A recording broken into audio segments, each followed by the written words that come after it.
a.m. and we are in trouble, but we don't really care. Tell ourselves there's always tomorrow. Hey, salut tout le monde, j'espère que vous allez bien. On se retrouve aujourd'hui dans une nouvelle vidéo qui sera un point lecture, et c'est un point lecture que calor. Voilà, j'ai très chaud, donc vous m'excuserez si de temps en temps vous voyez que je suis très rouge, ou si vous voyez que... Voilà, hein, mais je fais ce que je peux. Le principal, c'était de vous tourner cette vidéo, et du coup on va parler bouquins, et j'ai 5 romans à vous présenter. Donc ce sont 5 romans que vous avez déjà vus sur Instagram pour ceux qui me suivent, mais là je vais pouvoir développer un petit peu plus, et puis ça fait longtemps que j'attendais de vous en parler, puisque vous savez, je vais pas le répéter, j'ai beaucoup de retard dans mes points lecture. Finalement, je l'ai répété. Alors, le premier, il s'agit d'un Disney, donc c'est de Plume et de Flamme. C'est la saga The Queen's Council, donc chez Hachette Heroes. Et celui-ci, il est écrit par Livia Blackburn. Voilà, c'est écrit juste derrière, c'est pas écrit devant. Hein. Voilà, donc j'ai vraiment beaucoup aimé. On a un petit peu l'impression que c'est comme une suite du dessin animé Mulan. Donc, pour ceux qui ont vu Mulan, elle aide à sauver la Chine, elle aide l'empereur, tout ça. Et en fait, ensuite, elle repart donc dans sa famille, et elle va monter une espèce de centre de formation pour les femmes, pour les former à devenir des guerrières. Donc voilà, elle a son petit truc, elle aide les femmes, elle les forme, tout ça. Donc tout se passe plutôt très bien pour elle, jusqu'au jour où Chang débarque et lui dit que l'empereur veut la voir tout de suite. Donc déjà, elle est très contente de revoir Chang, hein, forcément. Et puis, elle part voir l'empereur, et là, l'empereur lui dit que il cherche, il n'a pas eu d'enfant, etc., qu'il cherche un héritier, quelqu'un qui va pouvoir prendre sa place, et que c'est Mulan qu'il a choisi et qu'il veut qu'elle prenne sa suite. Mulan, elle est franchement pas très chaude, surtout que elle a enfin retrouvé Chang, qu'elle pensait quand même se marier avec lui. Là, si elle devient impératrice, elle ne pourra pas épouser Chang, et toute sa vie va être bousculée. Elle pourra pas reprendre son centre de formation, il y a plein de choses qu'elle ne pourra plus faire, et du coup elle a un petit peu de mal à dire oui, mais en même temps l'empereur lui demande quand même de devenir son héritière. Enfin, c'est un truc de fou. Il lui promet de l'aider au niveau de la passation, et il lui promet de la former.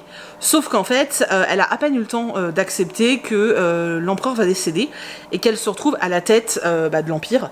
Et le problème, c'est que tous les autres, tous les hauts fonctionnaires, etc., sont pas du tout pour la soutenir. C'est-à-dire que vraiment, eux, ça les fait suer, on va dire, qu'elle devienne impératrice. Déjà, c'est une femme. Elle n'est pas de sang noble, elle débarque comme ça, mais c'est qui celle-là, tu vois? Donc ça leur plaît pas du tout. Et sous prétexte de plein de choses, beaucoup vont lui mettre des bâtons dans les roues, et vraiment, c'est même pas ne pas l'aider à ce niveau-là, c'est l'enfoncer carrément, quoi. Mulan va devoir du coup, encore une fois, prouver à quel point elle est forte et à quel point elle est courageuse. J'ai vraiment beaucoup aimé. Déjà, ça se lit super bien. Tous ceux qui ont peur, parce que je sais que vous êtes très nombreux à me l'avoir dit sous mon post, j'avais fait un réel pour ce livre, et vous êtes très nombreux à m'avoir dit que ça vous faisait très peur, dans le sens où toutes les réécritures comme ça, vous aviez peur que ce soit vraiment très jeunesse, gnangnan, niais et tout. C'est vraiment pas le cas. En général, alors je les ai pas tous lus, mais moi j'en ai lu quand même pas mal, et dans tous ceux que j'ai lus, à chaque fois, il y a vraiment une thématique très importante. Moi j'ai adoré la réécriture d'Aladin par exemple, qui était vraiment géniale, avec des notions de classe, avec des notions de plein de choses. Vraiment à chaque fois il y a une notion qui a un rapport avec notre société. Là on parle quand même beaucoup de la place de la femme. Vraiment, c'est-à-dire qu'en fait Mulan, elle est mise en avant comme une femme forte. Elle n'est pas mise en avant comme une jolie petite demoiselle, tu vois, et ça fait du bien. Elle est forte, c'est elle qui prend les décisions, même si au bout d'un moment elle est un peu dépassée, ça n'empêche que voilà. Et ce que j'aime bien, c'est qu'on montre aussi que malgré le fait qu'elle soit forte, il y a aussi ce truc de l'union fait la force en fait, et j'ai beaucoup aimé tous ces messages. Et en fait dans tous les Disney que j'ai lus pour le moment, dans toutes les réécritures Hachette Heroes, c'est comme ça, donc c'est vraiment très cool. En plus dans l'ensemble c'est plutôt très bien écrit. Il y en a certains que moi j'avais essayé de lire en anglais, et j'avais eu vachement de mal. Je crois que c'était ceux de Liz Braswell, j'avais eu vachement de mal, parce qu'à chaque fois c'est pas tout le temps les mêmes auteurs ou autrices, et ceux de Liz Braswell, pardon, en anglais, j'avais trouvé ça difficile, au niveau du vocabulaire, au niveau des tournures de phrases et tout, j'avais trouvé ça vachement difficile. Donc c'est pour ça que je les lis en français. Mais vraiment je vous les recommande, essayez, vraiment essayez. Je vous dis à chaque fois c'est soit une réécriture, soit une espèce de suite, soit... voilà, on chamboule un petit peu les choses. choisissez la thématique qui pourrait le plus vous botter et puis voyez un petit peu par rapport au résumé ce qui pourrait vous intéresser.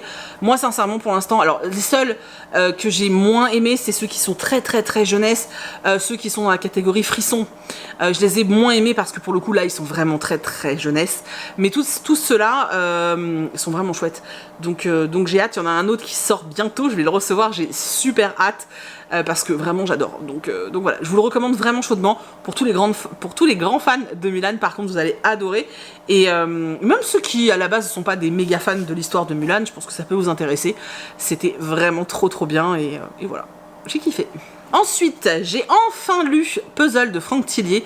Sincèrement, quand je l'ai reçu, je vous avais dit que je voulais le lire tout de suite. Et en fait, il y a plein de choses qui se sont greffées les unes aux autres et j'avais pas l'occasion de le lire. J'ai été mais méga frustrée, les gars, vous imaginez même pas. Dès que j'ai eu l'occasion, un peu de temps et tout, je me suis dit, vas-y, tu fonces, tu le lis. Je vais pas vous faire vraiment un résumé parce que déjà, c'est un thriller. Ça peut être un peu considéré comme un tome 3, puisqu'on est encore un petit peu comme dans les trucs inachevés. Là, je sais plus, manuscrit inachevé. On est un peu dans cette saga là et je le savais pas en fait. Honnêtement, je m'étais pas renseignée, je le savais pas et on reprend encore la thématique et voilà. Et honnêtement, je l'ai très moyennement aimé. C'est rare d'habitude. Sincèrement, quasiment tous les Franck Tillier que j'ai lus, j'accroche de ouf. Et celui-ci, je l'ai trouvé long. J'ai pas aimé forcément les thématiques abordées. Le fait qu'on soit encore dans le même délire que le manuscrit inachevé, j'en avais marre en fait. Je me suis pas attachée au personnage. Ouais, j'ai pas trouvé ça ouf en fait. Je l'ai lu, mais après j'aime toujours autant. On va pas se mentir, j'aime toujours autant la plume de l'auteur que je trouve très efficace. Mais voilà, je vais pas m'étaler plus sur ce livre parce que je veux pas vous en faire de résumé tout simplement parce que j'ai super peur. Ça c'est frais dans ma caboche pour que je puisse être sûre de résumer que celui-là et de pas empiéter sur les deux précédents, tu vois. Donc je préfère ne rien dire, juste vous parler de mon ressenti. Et mon ressenti c'est ouais, bof. Voilà, j'ai hâte par exemple 1991, j'avais adoré, mais genre adoré. Donc j'ai hâte en fait qu'on retourne, alors pas forcément avec ces personnages de prédilection, mais même si c'est un one shot, mais j'ai vraiment hâte en fait qu'on retourne dans autre chose que dans la suite du manuscrit inachevé, parce que un tome j'avais beaucoup aimé, le deuxième j'avais bien aimé, là ça pour moi je commence à décrocher complètement, donc j'espère que voilà, bon après il fait ce qu'il veut hein, mais voilà, moi j'attends un petit peu ça, mais je vais me refaire cet été parce que vous savez que l'été j'adore lire du thriller.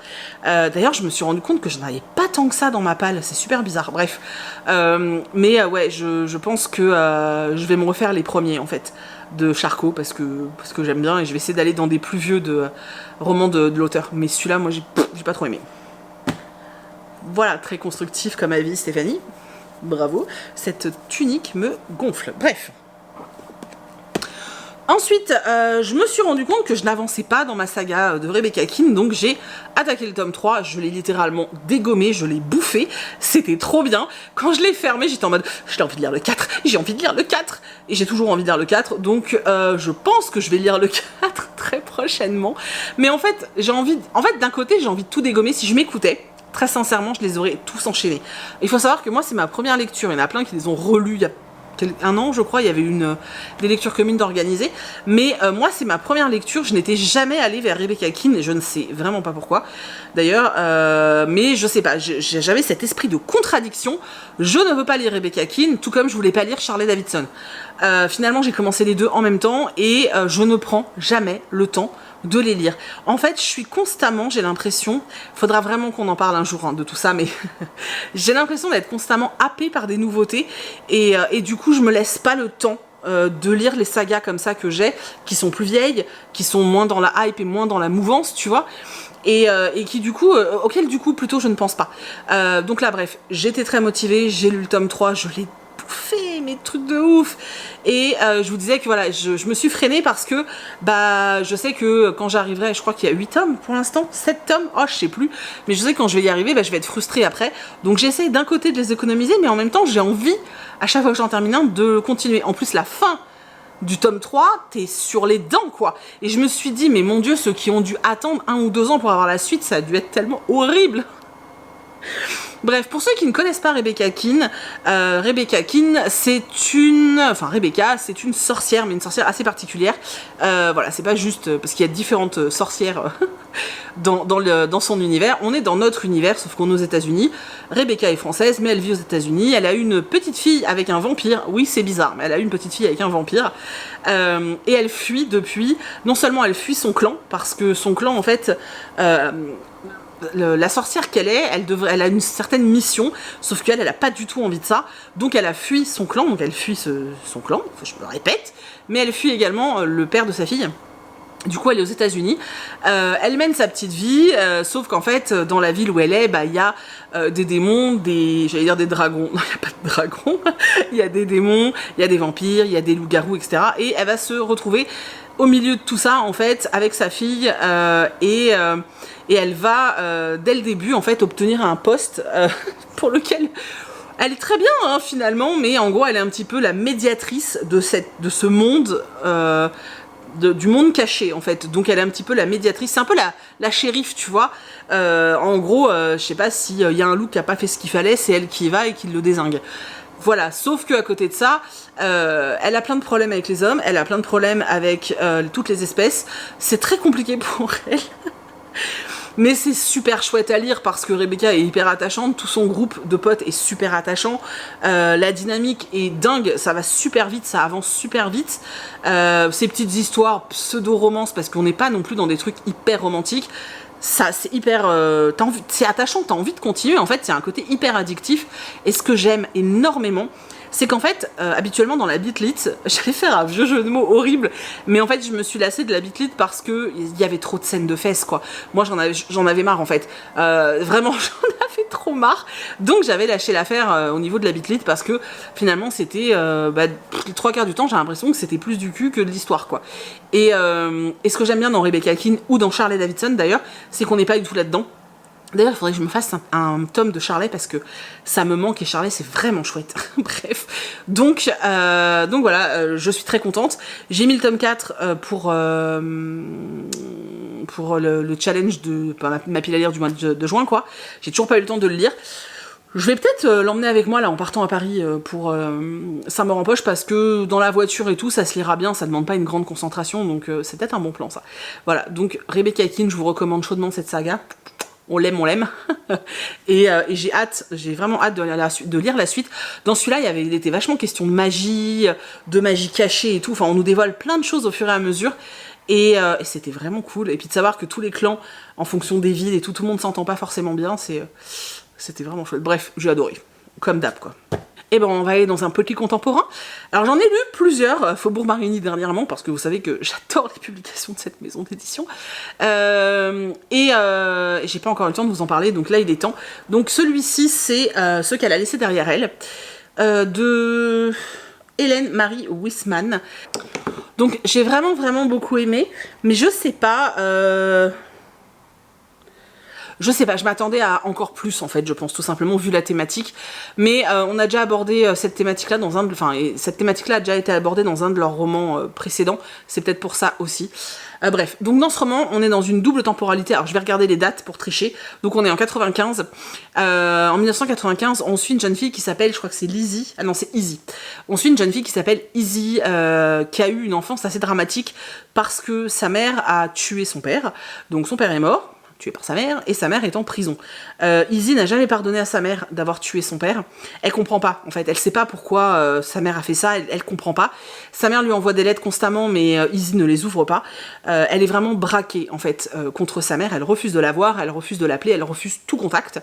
Izzy a été placée, parce que bon, forcément, elle dépend des services sociaux, et elle a été placée dans plusieurs familles d'accueil. Ça s'est jamais soldé par une vraie réussite finalement. Là, elle est ado, c'est sa dernière année de lycée, elle a 17 ans, et à 18, elle devra se débrouiller toute seule en fait, hein. Donc là, elle est un peu sur une année charnière, et elle a été recueillie par un couple, je me souviens plus de leur nom, Peg et Harry, qui veulent s'occuper d'elle. Elle va au lycée, tout se passe plus ou moins bien, c'est toujours un petit peu difficile parce que finalement, elle change assez souvent de lycée. Et Peg et Harry, en fait, vont devoir faire des recherches dans un ancien dans un ancien asile, parce que en gros, dans le sous-sol a été retrouvé plein de malles, plein de choses et tout, et eux, en fait, ils travaillent pour une société et ils vont devoir aller récupérer ces objets. En tout cas, ils ont le droit d'aller voir ces objets pour essayer d'en savoir un peu plus sur l'histoire du lieu, tout simplement. Ils vont proposer à Izzy de les aider, donc elle y va. Et là, elle va tomber sur la valise d'une jeune femme. Et ça va beaucoup l'intriguer. Et elle va vouloir en savoir plus, savoir pourquoi elle était là, qu'est-ce qui s'est passé. Voilà. À côté de ça, on la suit au lycée, alors qu'elle subit un peu de harcèlement par les filles populaires, qu'elle devient amie avec un jeune homme, mais le reste, les autres n'acceptent pas vraiment qu'ils soient amis. Enfin bref, on suit un petit peu toute cette histoire. Et surtout, on va remonter aussi le fil de sa propre histoire à elle, savoir finalement ce qui s'est réellement passé avec sa mère, pourquoi sa mère a fait ça, et puis savoir si elle va pouvoir rester avec Peg et Harry, qu'est-ce qui va lui arriver, puisque je vous dis, à 18 ans, elle ne dépend plus des services sociaux, donc qu'est-ce qui va lui arriver. Parallèlement à ça, on suit donc l'histoire de Clara en 1929. Clara est très amoureuse, sauf que ses parents ne veulent pas qu'elle épouse cet homme parce que cet homme est d'origine, je sais plus si c'est italienne ou portugais, je me souviens plus. Bref, déjà il est pas de chez eux, hein. Et puis en plus c'est pas un bourgeois, c'est pas quelqu'un qui a de l'argent, donc ses parents refusent qu'elle l'épouse. Et lui choisissent un très bon parti. Sauf que Clara va définitivement refuser d'épouser cet homme. À partir du moment où elle va un petit peu s'énerver et hausser le ton et dire qu'elle refuse d'épouser cet homme, bah ses parents ont trouvé la solution. Elle nous fait une crise, elle va pas bien, on va la mettre à l'internat, on va l'interner. Enfin, quand je dis internat, c'est asile, hein. Donc on va l'interner parce qu'elle fait une crise, elle est pas bien. C'était un petit peu la solution pour toutes les femmes qui n'obéissaient pas, en fait, hein. Donc on la place, elle arrête pas de répéter qu'elle est pas folle, que tout va bien, etc. Mais en vrai, on l'écoute pas parce qu'on n'écoute que son père et que voilà, que de toute façon c'est une jeune femme et on a prétendu qu'elle était tarée et qu'elle est sous la tutelle de son père et qu'elle n'a pas son mot à dire. Donc elle va vivre un véritable enfer dans l'endroit où elle est, et elle pensait qu'elle vivait la pire chose jusqu'au moment où elle va être transférée dans un autre asile. L'asile, justement, hein, y a un lien avec l'histoire d'Izzy, vous vous doutez bien. Et là, dans ce lieu, elle va vivre un véritable cauchemar, un véritable enfer, puisqu'elle est, elle est internée juste parce qu'elle n'était pas d'accord avec son père. Elle va beau essayer de prouver qu'elle est saine d'esprit. Elle va tout mettre en œuvre pour prouver que c'est juste parce qu'elle n'était pas d'accord avec son père qu'elle est là. Rien n'y fera. Personne ne l'écoute. Tout le monde ignore sa voix et c'est assez terrible en fait. C'est assez terrible parce qu'on sait que ça se passait comme ça, donc c'est super dur à lire, je trouve. Et puis voilà, on a les deux histoires. Et c'était très chouette. C'était très chouette. Moi, j'aime beaucoup ces histoires d'internement comme ça. C'est pas le premier que je lis et je trouve ça extrêmement intéressant. Bah, ça fait un peu penser au bal des folles. Le bal des folles, c'est ça, qui a eu un grand succès et qui d'ailleurs est adapté sur Netflix. Ça fait penser un petit peu à ça, mais en plus ardos quand même, parce que vraiment ce que vit Carla, c'est ignoble en fait. Et le parallèle entre ces deux personnages, donc Carla et Izzy, est vraiment très bien. C'était vraiment très chouette. Voilà, si vous avez envie de découvrir ce type de roman, enfin ce type d'histoire, vraiment allez-y, c'est intéressant. Alors je suis pas assez calée sur cette partie de l'histoire pour vous dire que c'est totalement véridique et que vous allez apprendre plein de choses. Par contre, ça titille la curiosité et ça permet de pousser peut-être un petit peu plus pour faire des recherches. Je me suis noté plein de pistes de recherche que je ferai quand j'aurai un peu de temps, parce que là c'était pas trop le cas, mais c'était vraiment chouette. Voilà. Pour l'instant, j'aime beaucoup les éditions Faubourg Marigny, mais je pense que vous le savez. C'était très cool, vraiment très cool, et je vous le recommande clairement. C'est pas celui que je préfère chez eux. Par contre, il est toujours autant addictif, il y a toujours ce confort de lecture, on a l'impression que c'est une brique, mais en fait, ça se lit super bien, super vite, c'est fluide, la traduction est vraiment chouette, la prise en main du bouquin est agréable, le dos se casse pas. Je trouve que c'est un super travail, et faut le dire, clairement, faut le dire, donc voilà, j'aime vraiment beaucoup. Le dernier que je vais vous présenter, c'est À un cheveu de Maëlle Dessart aux éditions Slalom. Vous savez que j'aime beaucoup l'autrice parce qu'elle me fait franchement marrer. J'avais adoré sa saga de vampires là, qui était vraiment... Je crois d'ailleurs qu'il y aura peut-être un tome 3, j'attends. J'aime beaucoup son humour, j'aime beaucoup sa plume en fait. Elle a une plume, ça me fait penser à... Je me souviens plus de son prénom, c'est Chazeran, son nom de famille. Elle avait écrit La fourmi, je sais plus quoi, putain c'est horrible, je perds des morceaux. Bref, j'espère que vous avez compris de qui je parlais, sinon je le mettrai en barre d'infos. Ça me fait un petit peu penser à ce genre de plume assez caustique, assez drôle, j'aime vraiment beaucoup. Et je l'ai dit en story je crois, peut-être que pour certaines personnes, elles auront le sentiment que c'est de l'humour un peu trop poussif, et ça je peux l'entendre. Faut vraiment que ça passe avec vous, avec moi ça passe pépitas. Donc voilà, on va pas se plaindre et on va kiffer. Donc dans cette histoire, l'autrice se dévoile un peu plus puisqu'on va parler d'alopécie et c'était vraiment chouette. Déjà c'est très chouette de mettre en avant une pathologie que finalement très peu de gens connaissent parce qu'on aura peut-être un regard différent maintenant, enfin une fois qu'on a lu le livre, on aura peut-être un regard différent sur des personnes en fait qu'on verra sans cheveux. On se dira pas automatiquement oh elle doit avoir un cancer, non on pourra penser à autre chose, ce qui est plutôt bien aussi je trouve. Et puis ouais c'était vraiment chouette. Donc on suit Emma qui est une passionnée de natation qui est donc atteinte d'une alopécie je me souviens plus, il y a un nom précis. Je suis désolée. Bref, donc qui est atteinte d'une alopécie. Ses parents, elle et son frère, ses parents, son frère et elle ont déménagé. Donc là, ils arrivent dans une nouvelle ville, donc à Strasbourg, je crois. Quelque chose comme ça, il me semble. Et ils vont devoir reprendre leur marque.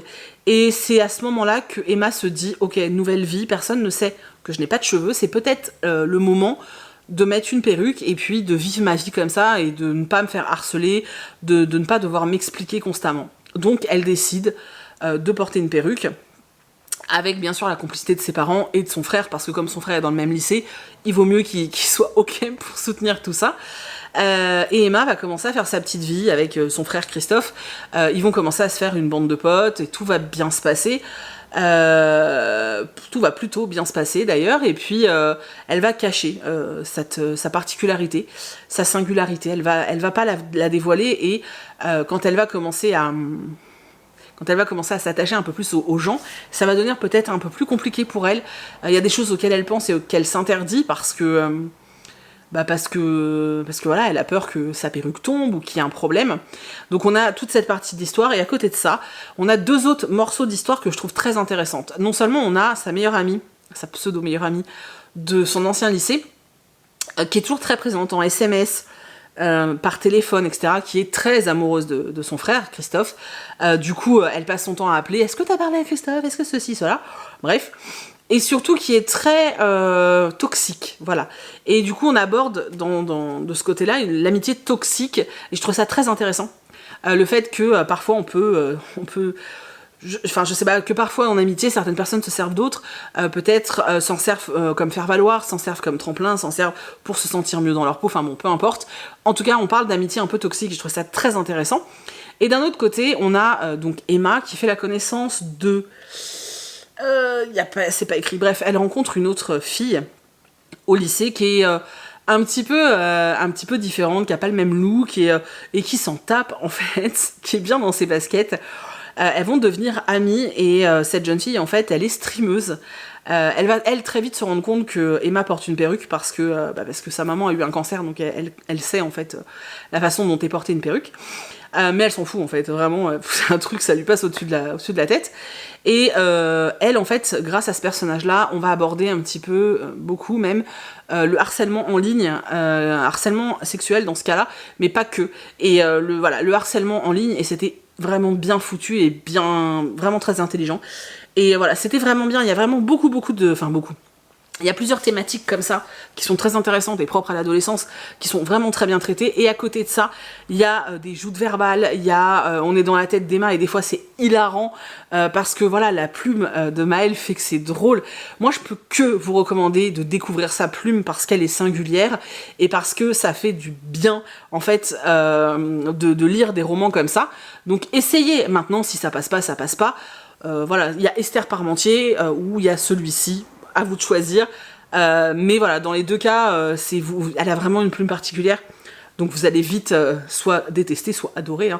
En tout cas, à un cheveu, moi j'ai vraiment beaucoup aimé, j'ai passé un super moment de lecture, et comme d'habitude, moi je serai là pour le prochain roman de Maëlle avec très grand plaisir, et je pense que c'est une autrice que je vais suivre très longtemps, donc je suis très contente.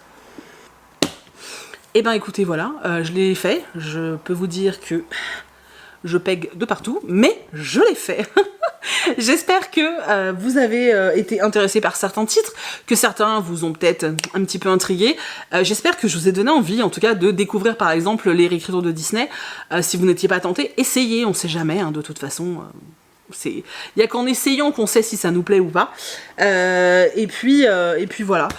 J'espère que je vous ai intrigué. N'hésitez pas à me dire dans les commentaires quel est le livre finalement qui vous a le plus donné envie.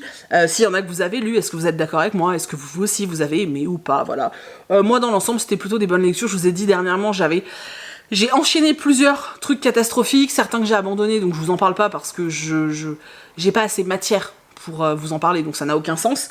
Mais j'ai aussi enchaîné des trucs pas ouf pendant un moment, et finalement après tout s'est comme ça, tout s'est arrangé d'un coup, c'est plutôt chouette. Voilà. Donc j'espère que cette vidéo vous a plu. N'hésitez pas vraiment à laisser des pouces, c'est super important.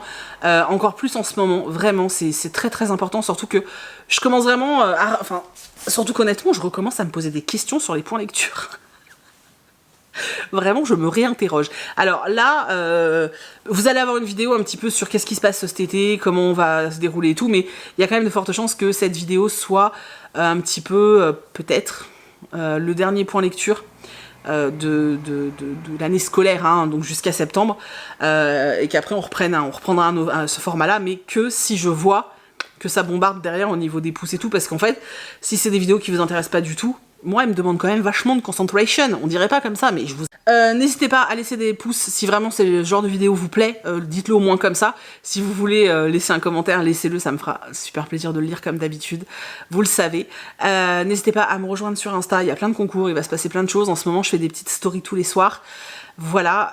N'hésitez pas à me rejoindre sur Twitch parce que je vais reprendre les lives, mais de façon un petit peu différente. Je cherchais comment reprendre les lives sur Twitch, et j'ai enfin trouvé ce que j'avais envie de faire. Donc n'hésitez pas, on va commencer dès jeudi, en fin de journée, genre 6-7 heures, enfin 18-19 heures, on va se retrouver sur Twitch, mais dans un endroit assez particulier. J'ai super hâte de faire ça avec vous, donc vraiment, j'espère que vous serez là. Je vous mets, tout est dans la barre d'infos, donc vraiment n'hésitez pas. Et voilà, et si vous n'êtes pas abonné, parce que j'ai vu ça dans mes stats, voilà. Donc si vous n'êtes pas abonné, je le dis jamais, mais n'hésitez pas à vous abonner. J'avoue que j'aimerais bien atteindre les 25 000, donc si vous avez envie de laisser des petits, enfin de vous abonner plutôt, n'hésitez pas, ça me fera plaisir. Voilà. En tout cas, je vous remercie du fond du cœur d'avoir été là et d'avoir regardé jusqu'au bout. Je vous fais plein d'énormes bisous, et je vous dis que dans quelques jours, dans une prochaine vidéo. Bye bye!